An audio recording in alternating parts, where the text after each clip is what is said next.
Hola con todos, el tema que les voy a exponer es obstrucción y éstasis urinaria.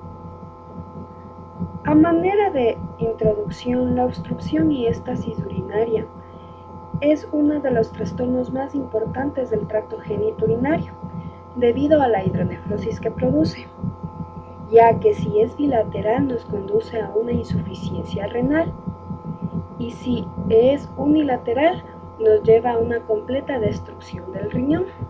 Asimismo, está asociado a infecciones del tracto genitourinario. Esta se clasifica según la causa en congénitas y adquiridas, en según su duración en agudas o crónicas, según el grado en parcial o completo y según el nivel en superior o inferior. Dentro de la etiología congénita tenemos que la estenosis meatal producida por las válvulas uretrales posteriores, uréteros ectópicos, ureteroceles, estenosis de uniones uretero-vesical y uretero-pélvica. El daño de raíces sacras S2 a S4 cuando los pacientes presentan espina bífida y mielomeningocele, y el reflujo vésico-ureteral que provoca éstasis vesical y éstasis. Dentro de la etiología adquirida podemos anotar como causas de estenosis uretral secundaria infecciones o lesiones, la hipertrofia prostática benigna o cáncer de próstata, el tumor vesical, la extensión local del cáncer de próstata o de cérvix, la compresión de los uréteres por nódulos metastásicos provenientes del cáncer de próstata o de cérvix, el embarazo, la presencia de cálculos ureterales, la fibrosis retroperitoneal o la presencia de tumores malignos. También dentro de la etiología adquirida se pueden mencionar la disfunción neurogénica, en la cual la vejiga va a estar sus vías superiores dañadas por una obstrucción uretero-vesical o por reflujo, y también esta suele estar complicada con infecciones. El estreñimiento grave en los niños produce una hidroureteronefrosis bilateral. Asimismo, la elongación y acodadura del uréter produce una obstrucción ureteropélvica e hidro. Dentro de la patogénesis y patología, en el tracto inferior podemos ver que la presión hidrostática proximal a la obstrucción causa una dilatación del uretra. La pared uretral se encuentra delgada y tiende a formar divertículos. Cuando la orina se infecta, hay una extravasación urinaria provocando abscesos periuretrales. En el tracto medio se puede distinguir unas fases de compensación, en la cual la pared vesical se vuelve hipertrófica y engrosada, y cuando existe la fase de descompensación, esta se vuelve menos contráctil y se. En etapa de compensación, la musculatura de la vejiga se hipertrofia para el vaciado vesical completo. El músculo hipertrofiado se ve microscópicamente y hay infección secundaria con edema de la submucosa, con infiltraciones de células plasmáticas, linfocitos y polimorfonucleares. Al examen citoscópico se evidencian las siguientes pruebas de compensación: la trabeculación de la pared vesical, la formación de celdas y divertículos y los cambios que se producen en la mucosa. La trabeculación de la pared vesical se produce con la hipertrofia del músculo y esta se va a volver más rígida y la mucosa se vuelve tosca. El músculo trígono y el reborde interuretérico van a responder con hipertrofia muscular lisa. Esto va a causar una resistencia al flujo urinario, provocando una obstrucción funcional en las uniones ureterovesicales e hidroureteronefrosis. Las celdas. En la vejiga hipertrófica existen presiones 2 a 4 veces mayores a la normal. Esto tiende a empujar la mucosa entre los fascículos musculares superficiales, formando de esta forma las bolsas o celdas. Los divertículos. Si las celdas se introducen en la musculatura de la pared, se convierten en divertículos y pueden quedar envueltos de grasa perivesical o cubiertos por peritoneo. Estos van a carecer de pared muscular, por lo que no pueden expulsar su contenido. La mucosa. La mucosa se va a encontrar alterada cuando existe infecciones agudas. Así, esta se torna de color rojo y edematosa, originando reflujo vésico ureteral ocasional.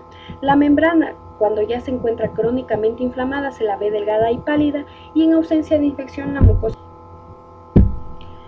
La patogénesis y patología. En la etapa de descompensación, la obstrucción agravada por infecciones causa una descompensación del músculo detrusor.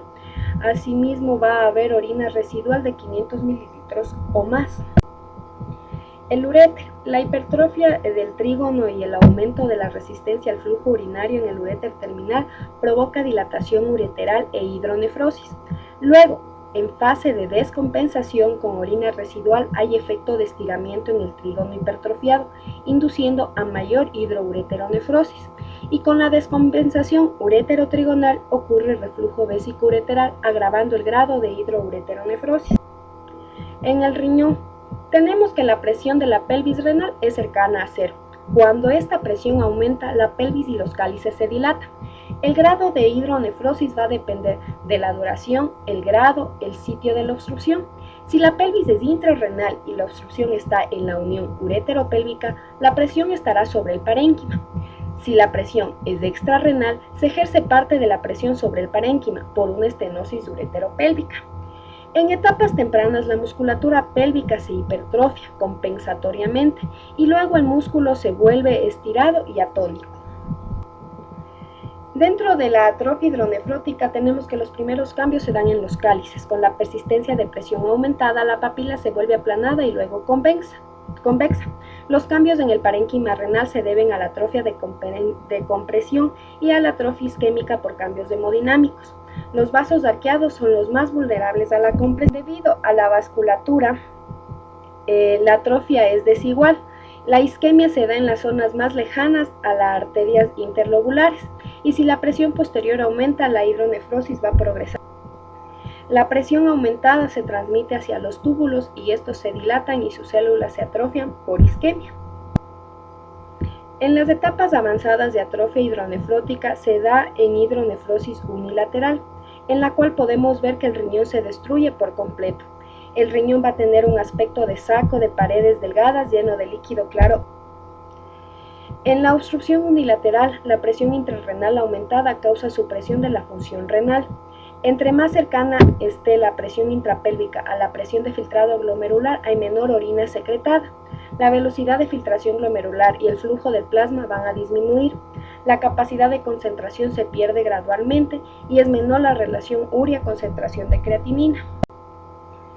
El riñón completamente obstruido va a continuar secretando orina debido a que activa mecanismos de seguridad, produciendo una rotura del revestimiento superficial de la estructura colectora, que esto provoca fuga y extravasación de orina, flujo retrógrado, pielo intersticial. El líquido extravasado es absorbido por linfáticos, disminuyendo la presión y permitiendo la filtración de orina. Dentro de la explicación fisiopatológica de los síntomas de la obstrucción del cuello vesical tenemos que la vejiga es un órgano muscular hueco que recibe y expulsa líquido. La contracción del músculo detrusor y el trígono tira del cuello vesical para que se abra. La presión intravesical normal es de 20 a 40 centímetros de agua. Con una obstrucción del cuello vesical hay hipertrofia de la musculatura vesical. La presión intravesical va a aumentar entre 50 y 100 centímetros de agua. Generalmente la próstata invasiva va a interferir con los mecanismos que abren el orificio interno y la fase de contracción no va a durar lo suficiente, así que se inicia la fase refractaria y el músculo detrusor va a ser incapaz de responder a los deseos. Se conoce una etapa de irritabilidad en la cual se va a ver una hipertrofia de la musculatura vesical con fuerza y volúmenes del chorro normales. La vejiga se va a tornar hipersensible. La contracción del detrusor hipertrofiado llega al espasmo, produciendo síntomas de vejiga irritable como son la urgencia y la frecuencia miccional. En la etapa de compensación hay una mayor hipertrofia muscular, la urgencia, la polaquiuria y el titubeo para iniciar la micción se vuelven más acentuados y la obstrucción va a causar una disminución de la fuerza y del calibre del chorro urinario. Así también tenemos en la fase de descompensación aguda que causa una mayor dificultad para la micción debido a un sobreestiramiento del detrusor. El chorro urinario va a ser débil y pequeño y va a haber la necesidad de un esfuerzo para iniciar la micción, quedándonos como resultado orina residual, lo que provoca con el tiempo una retención urinaria completa. En la descompensación crónica va a haber un desequilibrio entre la musculatura vesical y la resistencia uretral. Va a existir dificultad para expulsar la orina. La cantidad de orina residual va a aumentar y la vejiga va a perder la capacidad de contracción, lo que nos va a llevar al desarrollo de una incontinencia paradójica. Dentro de los síntomas tenemos que en el tracto inferior y medio podemos encontrar titubeo, fuerza y calibre disminuidos, goteo terminal, hematuria, disuria, turbiedad del orina y retención urinaria aguda. En el tracto superior vamos a encontrar, dependiendo de la patología, dolor en flanco con irradiación a lo largo del uréter, hematuria macroscópica, síntomas gastrointestinales, escalofríos, fiebre, disuria, turbiedad del orina. Cuando ya la obstrucción nos da como resultado síntomas de uremia, tenemos náuseas, vómitos, pérdida de peso, debilidad y palidez. Los signos del tracto inferior y medio tenemos que a la palpación podemos encontrar una uretra indurada por la estenosis, podemos encontrar atonía del esfínter anal, crecimiento maligno o benigno de la próstata y distensión vesical al realizar un tacto rectal. En los signos del tracto superior podemos palpar un riñón agrandado, que puede haber hipersensibilidad, dolor renal e infección. En el cáncer de cervix, este va a invadir la base de la vejiga y obstruir los orificios ureterales, o las metástasis pueden comprimir los uréteres. Dentro de los datos del laboratorio tenemos una anemia secundaria, la infección crónica o uremia, leucocitosis en etapa aguda de infección y ligera elevación de glóbulos blancos en la etapa crónica. Existe hematuria microscópica, lo que indica la presencia de un cálculo o de tumor. La hidronefrosis bilateral, la urea es reabsorbida y la creatinina no. Por eso vamos a encontrar en la química sanguínea una relación urea-creatinina de 10:1. En los datos radiográficos tenemos en las RX simples de abdomen agrandamientos, podemos ver agrandamientos y la presencia de cálculos. En la urografía excretora podemos ver un grado de dilatación de la pelvis, cálices y uréter y el sitio de estenosis ureteral. En la cistografía podemos ver reflujo vesicureteral, irregularidades del contorno vesical y divertículos. En la cistografía retrógrada podemos ver cambios de la pared vesical causada por la obstrucción distal o una lesión obstructiva. La TAG y el ECO, estos son dos exámenes de gran utilidad, sobre todo para evaluar el grado de dilatación y la atrofia del parénquima. Dentro de las complicaciones podemos citar el estancamiento de la orina que conduce a infección. Los microorganismos causantes de la infección van a desdoblar la urea y la orina se vuelve alcalina. Las sales de calcio se pueden precipitar y formar los cálculos. Si ambos riñones se afectan, existe insuficiencia renal, y la pionefrosis es la etapa final de un riñón obstruido e infectado. En la obstrucción del tracto inferior, el tratamiento se dice que los pacientes con daño mínimo, la corrección de la obstrucción es suficiente. Cuando hay reflujo significativo y no cede después del alivio de la obstrucción, es necesario la reparación quirúrgica y está indicado el drenaje de vejiga con catéter o ureterostomía en asa para preservar la función renal. Si existe persistencia de reflujo luego del drenaje, se debe realizar cirugía. En el tratamiento de la obstrucción del tracto superior, la nefrostomía, ureterostomía, cuando encontramos uréteros tortuosos, acodados, dilatados o atónicos. Si persiste la obstrucción, es necesaria la reparación quirúrgica y el daño renal irreversible puede ser necesario una nefrectomía. En el pronóstico, tenemos que este va a depender de la causa, el sitio, el grado y la duración de la obstrucción. Y está muy influido por las infecciones, ya que estos pueden complicar mucho el cuadro. Se dice que cuando existe una función renal buena, corrección de la obstrucción y éstasis y una erradicación completa de la infección, el pronóstico de los pacientes suele ser bueno. Así me despido, muchísimas gracias por ver este video y que les vaya muy bien.